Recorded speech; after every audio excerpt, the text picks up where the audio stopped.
Hello guys, स्वागत है आपका एक नए वीडियो में। इस वीडियो में हम थोड़ा बात करेंगे निफ्टी, बैंक निफ्टी एंड बाकी सारे स्टॉक्स के बारे में, कुछ कि आने वाले वीक में उस और आने वाले मंथ में क्या उसके एनालिसिस हो सकती है, और आने वाले टाइम में मतलब पिछले टाइम पे उसने क्या किया है, इस पे थोड़ा हम डिटेल में चर्चा करने की कोशिश करेंगे। एंड आज थोड़ा प्राइस एक्शन पे ज़्यादा ध्यान देंगे रैदर देन चार्ट रीडिंग, तो वो तो रहेगा ही। अदरवाइज़ हम बाकी जो डिटेल्ड एनालिसिस जैसे करते हैं वैसा ही रखेंगे, लेकिन थोड़ा प्राइस एक्शन को ज़्यादा रीड करने की कोशिश करेंगे कि कैसे प्राइस बिल्ड होता है। एंड चलिए स्टार्ट करते हैं। एंड वीडियो स्टार्ट करने से पहले मैं आपको एक ही चीज़ कहना चाहूँगा कि मैं सेबी एनालिस्ट नहीं हूँ, रजिस्टर्ड एनालिस्ट नहीं हूँ। तो आप कोई भी ट्रेड प्लान करने से पहले अपने फाइनेंशियल एडवाइज़र से ज़रूर डिस्कस कर लेना। तो चलिए टॉपिक पे आते हैं। पहला है कि निफ्टी, माय फेवरेट। तो यहाँ पर आप लोगों में से जितने भी लोग मेरे को बहुत पुराने वीडियो से जानते हैं, यहाँ पर मैं हमेशा ट्रेंड बेस्ड फिबोनाची डालता हूँ। यहाँ पर सबसे पहले मैंने एक हायर हाई कनेक्ट किया था, उसके बेसिस पे ये जो 618 का हमको एक बहुत बढ़िया मूव भी मिला था। एंड उसके बाद आप देखो कंटिन्यूस वो जो है ना, यहाँ टारगेट इसने फुलफ़िल कर दिया। इसके बाद वाला जो लास्ट टारगेट आ रहा है जो एक्सट्रीम लेवल है, इसीलिए मैं हमेशा ये दोनों टारगेट जो 2.618 है एंड 3.618 है, इसको मैं लास्ट में कंसीडर करता हूँ। मैं इतना ज़्यादा कंसीडर करता भी नहीं हूँ। मेरे लिए 1.618 और 2.618 मैक्सिमम है। तो ये मैं नहीं कह रहा हूँ कि मार्केट नहीं आ सकता है, बट इट्स वेरी डिफ़िकल्ट कि यहाँ पर 22,900 ऑलमोस्ट 23,000 तक मार्केट आएगा। सो यहाँ के लिए ये जो 785 का इसने पॉइंट बताया था फिबोनाची के लिए, इस पे जो है कन्वर्जन हो रहा है। तो यहाँ पर 2 पॉइंट जो है मिल रही है। मैं आपको डिटेल में बता रहा हूँ। सबसे पहली बात तो ये है 785, तो ऑलमोस्ट 800 पकड़ते हैं। तो 800 पे हमको जो है फिबोनाची बता रहा है कि, सॉरी मैं इसको 800 लिख देता हूँ तो जितने भी डाउट्स है वो क्लियर हो जाएंगे। यहाँ 800 जो है ना, हमको फिबोनाची बता रहा है कि ये 2.618 है, यहाँ पर मार्केट जो है होल्ड कर सकता है। देखो जितने भी लेवल्स है वहाँ पर मार्केट थोड़ा बहुत होल्ड किया है। तो अभी सबसे पहला फिबोनाची हम यहाँ हटा देते हैं। चलिए फिबोनाची का काम हो गया यहाँ पर। फिर हम थोड़ा अगर बैक डेटा पे अगर वापस आएंगे ना, तो सपोर्ट एंड रेजिस्टेंस कैसे काम करता है मैं आपको यहाँ पर सिंपली दिखाता हूँ। जैसे मान के चलते हैं यहाँ पर जो है एक ब्रेकडाउन हुआ था, बड़ी कैंडल से जो है ब्रेकडाउन हुआ था। एंड पहली बार जो है यहाँ पर मार्केट जो इस ग्रीन कैंडल में 800 ये वाला हटा देता हूँ, ये ग्रीन कैंडल गया और ये नीचे आ गया। दैट मीन्स यहाँ जो बायर जितने भी होंगे ना, उन लोगों ने एक ट्राई किया था, तो बायर डिफीट हुआ है। दैट मीन्स उनका ये जो है रेजिस्टेंस उन लोगों ने क्रिएट किया और यहाँ से फिर मार्केट जो है नीचे आ गया। तो मेरे लिए ये रेजिस्टेंस है। ये जो बायर का जो अटेम्प्ट हुआ ना, ये मेरे लिए रेजिस्टेंस है। अगर पॉइंट टू पॉइंट देखें तो 783 है, क्योंकि यहाँ पर अगर मैं बॉडी टू बॉडी देखूँ तो यहाँ पर एक बड़ी बायर कैंडल आई थी और उसके बाद इस सेलर कैंडल ने जो है ब्रेक किया, और पहला जो बायर कैंडल है उसने रेजिस्टेंस फेस किया। अब आते हैं थोड़ा और आगे आते हैं, तो ये जब दूसरी बार गया तो यहाँ पर एक गैप अप के कारण चार्ट थोड़ा बिगड़ गया एंड ये नीचे आ गया। तो थोड़ा सा रेजिस्टेंस जो है अप शिफ्ट हो गया, यहाँ 801 का एक रेजिस्टेंस हो गया। फिर यहाँ से मार्केट फिर नीचे आ गया। अब देखते रहिए मैजिक को। फिर यहाँ पर वापस से रेजिस्टेंस जो है ऊपर गया, फिर शिफ्ट हो गया, नीचे आ गया मार्केट। फिर एक बहुत बड़ी कैंडल से जो है ना ब्रेकआउट हुआ। अब ये थियरी मैं हमेशा बोलता हूँ, जो भी मेरे वीडियोस पहले से देखते होंगे या फिर पुराने जो जानते हैं, कभी भी बड़ी कैंडल जब भी जाती है ना, तो वो पॉइंट जो है ना बहुत ज़्यादा वाइटल हो जाता है। यहाँ पर ये अनटच्ड पॉइंट है, यहाँ पर पहले कभी प्राइस आया नहीं था, ऑलमोस्ट आसपास के लिए आया होगा। अब ये जो डिमांड जोन, सप्लाई जोन, जो भी जो ये लोग जोन वगैरह करते हैं, ये लोगों ने यहाँ पर ये वायलेटेड जोन बोल दिया होगा। लेकिन to be honest with you, body अगर आप काउंट करते हो तो मैंने देखा है 8 आउट ऑफ 10 टाइम्स बॉडी जो है वर्क करता है। एंड 23,800 पे ये सपोर्ट, पहले ये सपोर्ट रेजिस्टेंस हुआ करता था, स्ट्रॉन्ग कैंडल आई है, कभी सपोर्ट नहीं ली गई है। ये आज पहली बार आया और बहुत बढ़िया एक स्ट्रॉन्ग कैंडल बना है। तो मेरे लिए ये जो अभी रीसेंट हाई है, सॉरी रीसेंट लो है 700 का, तो ये मेरे लिए अभी थोड़ा वाइटल होने वाला है। इसके पीछे का मैं बहुत सारा लॉजिक भी आपको बताऊंगा कि क्यों ये पॉइंट मेरे लिए वाइटल है। और मैंने वीकेंड में वीडियो ना बना के आज इसका वीडियो बनाया है। तो मैं आपको एक चीज़ बताना चाहूँगा कि ये 700 का जो पॉइंट है, ये अगर मेरे लिए अभी के लिए लो है, मैं इसको मान के चलता हूँ फॉर एग्ज़ाम्पल, जब तक गैप डाउन अगर नहीं होता है तो फिंगर्स क्रॉस गैप डाउन नहीं होना चाहिए, ऐसा मैं ये मानता हूँ। तो मैं अगर ये टॉप से बॉटम का फिबोनाची अगर डाल देता हूँ तो मेरे लिए अभी के लिए रेजिस्टेंस बन के आ रहा है 24,700। यहाँ पर जो मैंने फिबोनाची प्लॉट किया है ऑन द बेसिस ऑफ कि यही एक अभी के लिए लो है, इसके बाद और कोई फ्रेश लो लगेगा नहीं इसके नीचे। तो इस हिसाब से मैंने ये बनाया है। तो 25,000 पे मेरा 50% आ रहा है। और एग्जैक्टली देखिए आप जो है ना 25,330 यहाँ पर जो सपोर्ट लिया गया था और बड़ी कैंडल आई थी, तो यहाँ पर 618 आ रहा है। तो इसके बेसिस पे सबसे पहला टारगेट मेरा 24,700 आने वाला है, जो स्ट्रॉन्ग रेजिस्टेंस है। तो ये एक हाईली बेट वाला है कि मैंने टॉप और बॉटम को कनेक्ट किया। इस हिसाब से अगर मार्केट चलता है और अगर मेरे को लगता है कि यही वाला बॉटम है, तो मैंने ये फिबोनाची प्लॉट करके देख लिया है कि ये मार्केट जो है कहाँ कहाँ जा सकता है। अब थोड़ा वीकली चार्ट में आते हैं।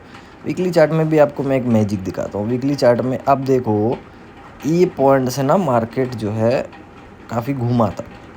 इस पॉइंट से आप देखो, अच्छे से देखना अब ध्यान से, बड़ी कैंडल आई है, 2 कैंडल होल्ड की है, मतलब सपोर्ट हुई है। होल्ड की है इसीलिए सपोर्ट हुई है ना, नहीं तो नीचे चली जाती तो सपोर्ट या रेजिस्टेंस का कोई काम ही नहीं रहता। ये पहली बार नीचे आया, रेजिस्टेंस लिया इसने मल्टीपल टाइम, बड़ी कैंडल ऊपर गई, अब यहाँ सपोर्ट लगना चाहिए। तो मेरे हिसाब से 587 ऑलमोस्ट 600 का जो पॉइंट है, तो 600 के पॉइंट से और 800 के पॉइंट, ये 600-700 बहुत अच्छा वाइटल पॉइंट होने वाला है। एंड अगर हम मंथली चार्ट पे आते हैं तो मंथली चार्ट में भी ये जो डोजी कैंडल जिसके बाद एक बड़ी कैंडल आई थी, तो यहाँ पर जो है एक सपोर्ट हमको आने वाले टाइम में दिख रहा है कि ये सपोर्ट हो सकता है। तो मेरे को बोलने का मतलब ये है कि 600 से 700 वाला जो लेवल है ये बहुत स्ट्रॉन्ग लेवल है। और इसके बेसिस पे मैंने फिबोनाची प्लॉट करके देखा है कि अब 24,700 मेरे लिए एक रेजिस्टेंस हो रहा है, उसके बाद 25,000 का एक रेजिस्टेंस आ रहा है, then followed by 25,300, then all time high. So मैं आपको ज़्यादा कंफ्यूज नहीं करना चाहता कि जब तक ये लो इंटैक्ट है, मुझे लगता है कि मार्केट ने एक टेम्पररी बॉटम बना लिया है। जब अभी बाकी जो फिंगर्स क्रॉस्ड है डोनाल्ड ट्रंप पर है और जो ईरान पे है, उन लोगों ने क्या क्या करके रखा हुआ है। एनीवेज आते हैं हम बैंक निफ्टी पे। आई होप आपको निफ्टी क्लियर हो गया होगा। बैंक निफ्टी पे आते हैं तो बैंक निफ्टी यहाँ ये एक मैंने बहुत इंपॉर्टेंट एक लाइन बना के रखा है। बैंक निफ्टी में ना इसने बहुत बड़ा एक पैटर्न बनाया है। ये ऑलमोस्ट एक लॉन्ग लेग डोजी है। ये टॉप और बॉटम में जब भी, ये मेरा फेवरेट पैटर्न है, जब भी ये टॉप और बॉटम में बनता है ये सब पैटर्न ना, तो आप देखो ये पहली बार जब आया था इधर पे बना था, तो इसने ये एक रेजिस्टेंस क्रिएट किया है, बहुत बड़ी कैंडल आई है। अब ये जो है ना खाली एक मैदान पे इसने एक बनाया है। कल के दिन में अगर छोटा मोटा भी गैप अप होता है ना, जैसे मान के चलते हैं यहाँ अगर गैप अप हुआ ना, ये फिर फट जाएगा यहाँ से। फिर ये जो भी डिमांड जोन सप्लाई जोन वाले आते हैं ना, इसको फिर ये डिमांड जोन बना देंगे। फिर जब भी मान के चलते हैं ये जब भी नीचे आएगा ना, फिर ये बहुत बड़ा मूवमेंट करने वाला है अगर गैप अप हुआ तो। व्हाट इफ गैप डाउन हो गया? तो गैप डाउन अगर होता है ना, तो यहीं से आपको मैं सिखाता हूँ। देखो ये गैप डाउन हुआ था और ठीक है, अब जब भी ये कैंडल के ऊपर जाएगा ना, जैसे मान लो ये नीचे गया है ना, तो ये नीचे वाली आप बॉडी ना मार्क कर लेना। अगर नीचे खुला तो नीचे बॉडी मार्क कर लेना, और ये कैंडल का लो जो है ना इसको मार्क कर लेना। ये डिमांड जोन सप्लाई जोन वाले जो है उनका फेवरेट थियरी है। तो ये नीचे आया है, इधर पे जब भी जाएगा ना रेजिस्टेंस लेगा। और अगर मान के चलते हैं कि मेरे लिए कल अगर गैप अप है, तो ये जो सॉरी जस्ट मिनट, ये मैंने कैंडल के हायर बॉडी को मैंने मार्क कर लिया, और ये जो ऊपर शेडो जो बनाते हैं ये लोग, तो ये सप्लाई जोन ये लोग बोलते हैं। यहाँ पर ऐसे ऐसे करके ये लोग सप्लाई जोन बनाते हैं, और ये फिर इधर से जो है मार्केट को मतलब बाई वाई करते हैं। मेरे लिए बॉडी सबसे मेन है और मेरे लिए पैटर्न सबसे ज़्यादा मेन है। कल के दिन में गैप अप हुआ तो यही मतलब लो रहेगा मेरे लिए, एंड ये ऊपर जाने के लिए रेडी हो रहा है। और मैं और क्या क्या चीज़ देखता हूँ कि जैसे मान के चलिए अभी मंथली के चार्ट में अगर हम आते हैं, जस्ट ऐसे अगर ये ही बॉटम है, तो यहाँ पर जो है ना पहली बार ये बड़ी कैंडल आई थी, उसके बाद एक अभी भी ये अनटेस्टेड जोन था, अभी इसने जो है ना टेस्ट किया है। तो मेरे लिए ये बहुत बड़ा जोन है। आने वाले टाइम पे बैंक निफ्टी ने अगर 55,900 के ऊपर सस्टेन करने की कोशिश की और अगर ये ऊपर गया इन फ्यूचर, तो मेरे लिए ये 59 ऑलमोस्ट 55,900 56,000 जो है ये मेरे लिए एक बेस पॉइंट रहने वाला है। एंड अगर मैं वीकली चार्ट की अगर मैं बात करूँ, तो अगर थोड़ा सा मैं ऊपर कर दूँ, ये एक पॉइंट था जहाँ पर मार्केट जो है नीचे आया था, रेजिस्टेंस फेस किया, फिर ऊपर गया, ऑलमोस्ट एक बहुत बड़ी कैंडल आई है। अब ये अनटेस्टेड जोन था, अभी टेस्ट हुआ है एंड ऑलमोस्ट इसने जो है यहाँ पर एक गैप था, आपको दिख रहा होगा, ये गैप आपको शायद विजिबल है अभी, ये गैप जो है ना इसने फिल कर दिया। और एक चीज़ आप लिख के रखना, गैप अगर फिल करके ऊपर चले जाता है दैट मीन्स वो जो है नीचे खाली गैप फिल करने के लिए आया था। गैप फिल करके ये अगर नीचे जाने की कोशिश करता है दैट मीन्स ये और ज़्यादा बियरिश हो रहा है। तो होप्स आर स्टिल अलाइव कि हम देखते हैं इस कैंडल को, जो हम अगर बेसिस करके देखते हैं तो मुझे लगता है कि यही अगर बॉटम है, तो अगर ऑलमोस्ट वही निफ्टी वाला सिनेरियो लगा देते हैं कि अगर टॉप से यहाँ से अगर फिबोनाची अगर मैं प्लॉट करता हूँ तो आपको दिख रहा होगा एकदम, मतलब मैं क्या बताऊँ, बाकी फिंगर्स क्रॉस्ड है ये, मतलब पहले से मैंने जो है प्लॉट करके अभी से रखा हुआ है, देखते हैं ये कितना काम करता है। ये काम तभी करेगा अगर ये बॉटम हुआ तो आई होप बैंक निफ्टी और बैंक निफ्टी में आपको एकदम सिंपल क्लियर है। ये अगर ऊपर जाता है ना, तो अगर हम प्रीवियसली देखेंगे कि यहाँ प्रीवियसली ये कहाँ पर जो है रेजिस्टेंस फेस कर रहा है, तो 55,800 के बाद ये जो है ना यहाँ पर रेजिस्टेंस फेस कर रहा है। अब रेजिस्टेंस कैसे फेस कर रहा है कि ये पहली बार जब ऊपर यहाँ से जा नहीं पा रहा था, बड़ी कैंडल आई है, फिर देखिए सपोर्ट लिया है, तो 56,239 यहाँ से देखो मार्केट नीचे आया था। अब ये मान के चलते हो ऊपर अगर जाता है ना, तो यहाँ पर 56,625 इसके ऊपर देखो जा नहीं पा रहा था, एक बड़ी कैंडल आई है। तो मेरे लिए कल के लिए या इन फ्यूचर के लिए टारगेट जो है 56,625 है। अगर ये इसके ऊपर चले जाता है तो उसके बाद 56,800, और ये फ्लो में अगर 800 तोड़ देता है तो 800 के ऊपर एक गैप अप है। 800 के ऊपर मैं फिर ये BTST लेके चले जाऊँगा, क्योंकि इसके बाद जो है गैप अप हुआ है, तो उस थियरी के बेसिस पे आई होप आपको समझ में आ रहा होगा, काफ़ी क्लियर हो गया होगा। थोड़ा फास्ट था आई नो, आप थोड़ा वीडियो को पॉज करके वापस से देख लीजिएगा, तो इसमें बहुत मैंने डिटेल में आपको काफ़ी मतलब अच्छी चीज़ें बताई है। सो पहला स्टॉक है डीमार्ट। यहाँ डीमार्ट में आते हैं। डीमार्ट में अगर हम वीकली जोन पे जाए, तो यहाँ एक मैंने लाइन ड्रॉ करके रखा है। अगर आप डीमार्ट को ध्यान से देखोगे तो इसने ऑलमोस्ट डब्लू बनाने का एक कार्यक्रम जो है ना स्टार्ट कर दिया है। जो डब्लू का इनिशिएशन है वो 3900 से ही स्टार्ट हो चुका है। अभी देखने वाली बात यह है कि यहाँ पर ना पहले एक जो है कि बहुत सारे शेडोज़ थे, यहाँ पर 39,056 से ना एक ब्रेकडाउन हुआ था, तो आज के दिन में यहाँ एक सस्टेन किया गया है। मेरे लिए सबसे बड़ा ब्रेकडाउन इस कैंडल के ऊपर होगा। 4000 जो राउंड फिगर है, इसके ऊपर अगर ये ब्रेकआउट करता है तो सबसे बड़ा ब्रेकआउट होगा मेरे लिए। एंड एज़ यू नो कि यहाँ पर जो है डिमांड जोन सप्लाई जोन वाले है 4000 पे है, 4000 सॉरी ये 4003 पे है। तो ये लोग यहाँ से सेलिंग करना स्टार्ट करेंगे। कल के दिन में अगर यहाँ गैप अप हो जाता है तो 110% ये फिर ये ना सप्लाई डिमांड जो सप्लाई जोन 4014 के ऊपर बन जाएगा। ठीक है, आप देखते रहो, ये लोग ऐसे ही ट्रेड करते हैं। तो इनके अगेंस्ट में अगर ट्रेड लेना है तो 4032 के ऊपर आपको जो है गैप अप चाहिए। तो ये जो है सेलर यहाँ से 4014 के नीचे अगर ये कल यहाँ पर खुलता है ना, तो 110% श्योर है कि 4004 से 4014 के बीच में आप ट्रेड मत करना। इसके ऊपर अगर ट्रेड करता है ना, तो फिर एग्रेसिवली बाइंग करना स्टार्ट कर देंगे। तो मेरे लिए सबसे ज़्यादा इम्पोर्टेंट पॉइंट हमेशा ये 4014 रहेगा, क्योंकि मैं हमेशा बॉडी को फॉलो करता हूँ।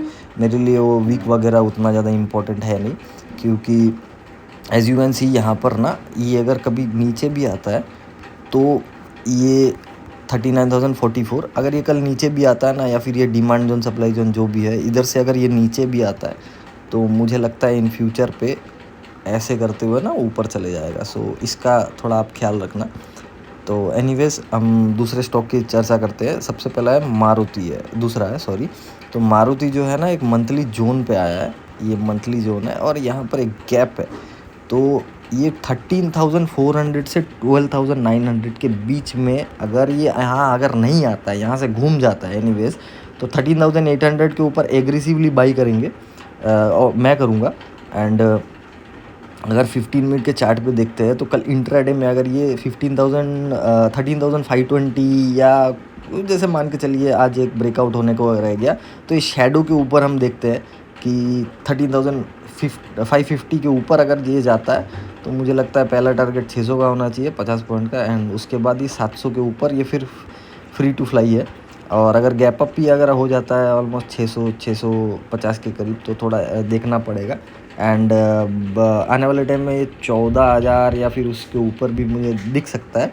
इसके लिए कल एक गैप अप होना ज़रूरी है। एंड आज ओपन इक्वल टू हाई है, तो मुझे लगता है कि open equal to high break करता है तो एक स्ट्रॉन्ग मोमेंटम आ सकता है।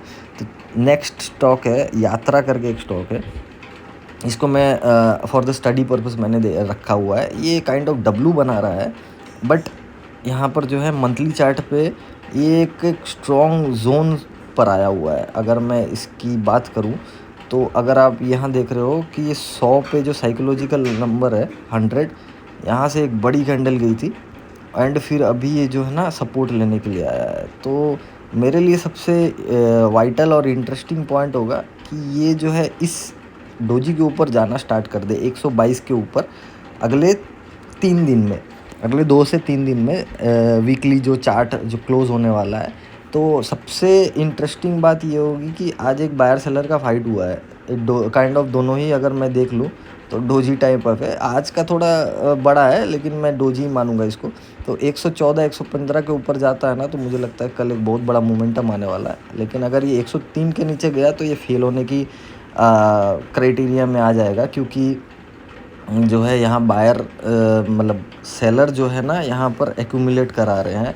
तो बायर को अगर जीतना है तो 123 के ऊपर निकलने का बहुत ज़्यादा कल ही कोशिश करना चाहिए, अदरवाइज़ ये फिर फेल होते हुए नज़र आएगा और 100 टूटने से ना नीचे चला जाएगा। सो हम आते हैं दूसरा एक और बहुत इम्पोर्टेंट पॉइंट पे, ये है USD INR जो अपना इंडियन रुपीज़ है डॉलर के अगेंस्ट में। तो ये पहले इस जोन से और 92 रुपीज़ से ना ये पहले भी गिरा है काफ़ी अच्छा, 90 रुपये पे गिरा है। ये फिर धीरे धीरे अभी ऊपर गया है और वॉर सिनेरियो है। अभी देखो ये यहाँ से ना कूल ऑफ होने की कोशिश कर रहा है। तो अब हमेशा याद रखना ये इस रेड कैंडल का जो जोन है 92 रुपीज़, इसके नीचे अगर ये आज रात के अंदर आना स्टार्ट करता है ना तो आई एम 100% श्योर ये ना फिर M बना देंगे और फिर नीचे लेके आ जाएंगे।